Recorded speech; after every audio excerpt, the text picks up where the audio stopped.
Reporting live with it. What's up, y'all? Exclusive. We is sliding in most definitely in everything news. Is it the golden age or not? You tell me, y'all. First and foremost, what if I told you income tax as we know it could disappear forever? Look, the External Revenue Service. Check it out. A plan to stop taxing Americans and start collecting revenue from foreign trade instead.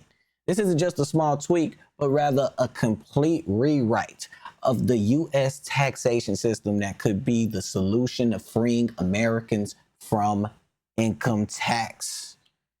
ERS who? That's what it is. I just told you. IRS who? Let my mans break it down for you. Link in the description for all the credits. I appreciate y'all for being here. Let's go. From the United States, this matters, right? This is going to change the entire globe's trade and how this works. And so make sure you stick around to the end, regardless if this affects you as an American citizen or not. But you probably heard, whether you're an American or not, of the IRS, which is the Internal Revenue Service, which was started in 1913. We'll talk about that in a second. But he is now proposing the formation of the ERS, which instead of internally revenue service is an external revenue service. Now, this is the I for the E. Now, this started with his tweet that went out right here. And actually, it didn't really start here, but let's start here. Okay, so he put out a tweet for far too long.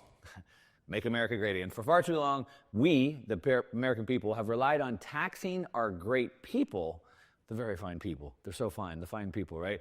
Taxing our great people using the Internal Revenue Service, the IRS. He says that Donald Trump will create the external, all in caps, External Revenue Service to collect tariffs, duties, and revenue from there. Starting January 20th, 2025 will be the birth date of the ERS, External Revenue Service, to make America great again. So this is happening. So this is happening because they've been playing this game for as long as you've been born. And way more longer than that. It's just way too long.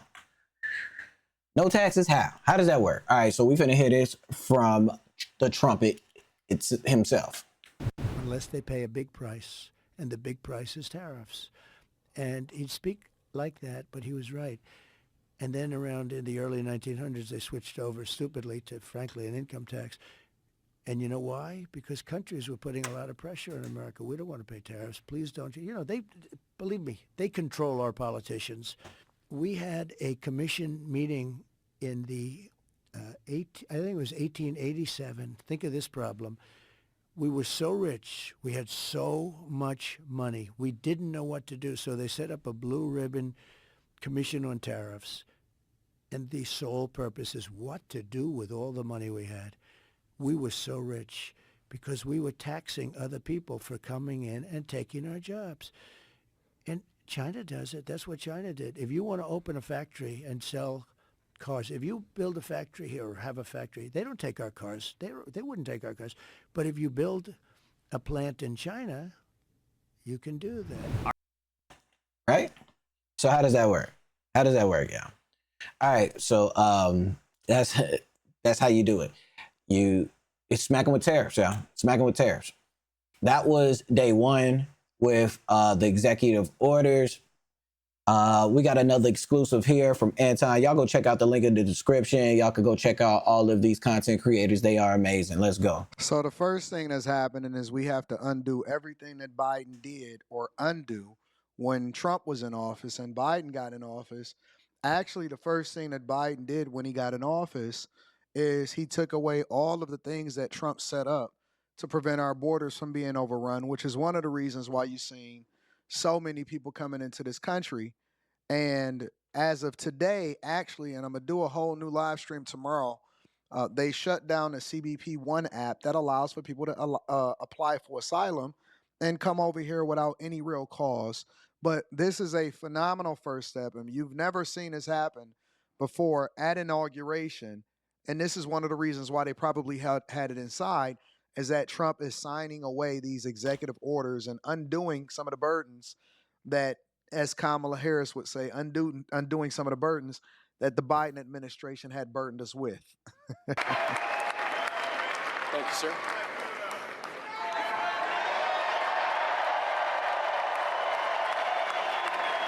Can't believe we actually witnessing history right now. It's pretty crazy. True. The second item, President Trump, is a regulatory freeze, as you announced in your speech, preventing bureaucrats from issuing any more regulations until we have full control of this, the government and this administration.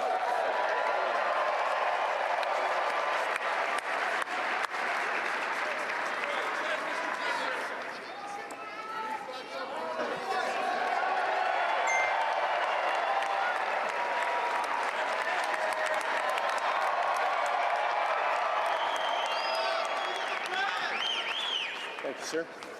Sir, can I have a pen? The next item, sir, is a freeze on all federal hiring, excepting the military and a number of other excluded categories, again, until full control of the government is achieved and we understand the objectives of government going forward. Right? So they can understand the objective. And this fulfills his promise, and it starts the new era of Department of Government Efficiency, where we're looking to save the government, and we need to at some point be operating at a surplus instead of a deficit, running up the federal deficit, because that's what we pay our interest on. And I think as of right now, somebody was saying that we pay up to $1 trillion a year in interest.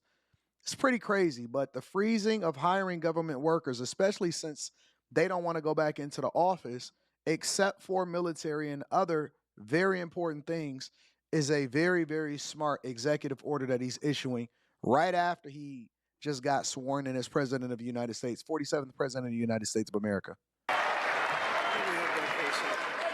We have never seen a day like this. We have never seen an inauguration like this. Exclusive. I don't think so. Day one, exclusive. He wasn't playing. Essentially, he is commander-in-chief, he is president, he is also a producer. As he Commander-in-chief, producer, president. Interesting. All right, let's go on to the next segment. Thoughts on inauguration. Of course, this is your boy, man. Link in the description. Y'all know what it is, man. We have 800,000 Americans who are homeless, and millions of people spending 50 or 60% of their limited income on housing. We have a major housing crisis in America. Everybody knows it. True. And Trump, in his inaugural address, did not devote one word to it. Today in America, we have more income and wealth inequality than we have ever had.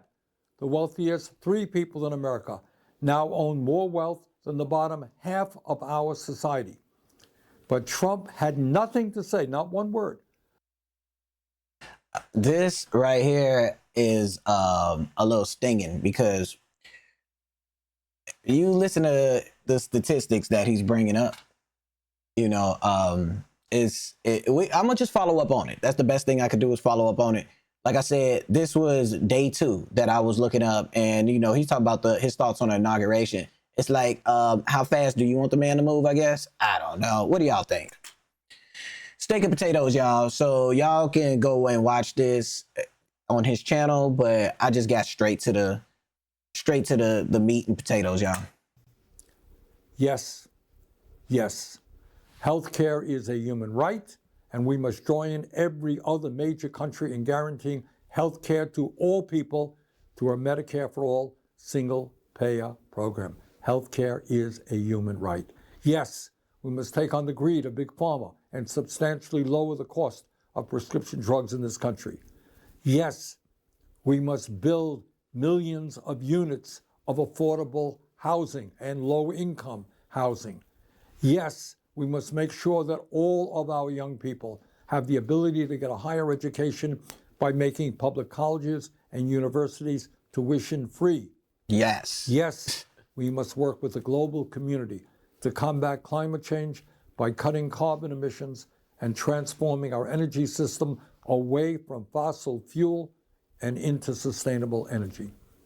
Yes, we must pass legislation to raise the absurdly low federal minimum wage of $7.25 an hour to a living wage of $17 an hour. Anybody who works 40 hours a week in this country should not be living in poverty.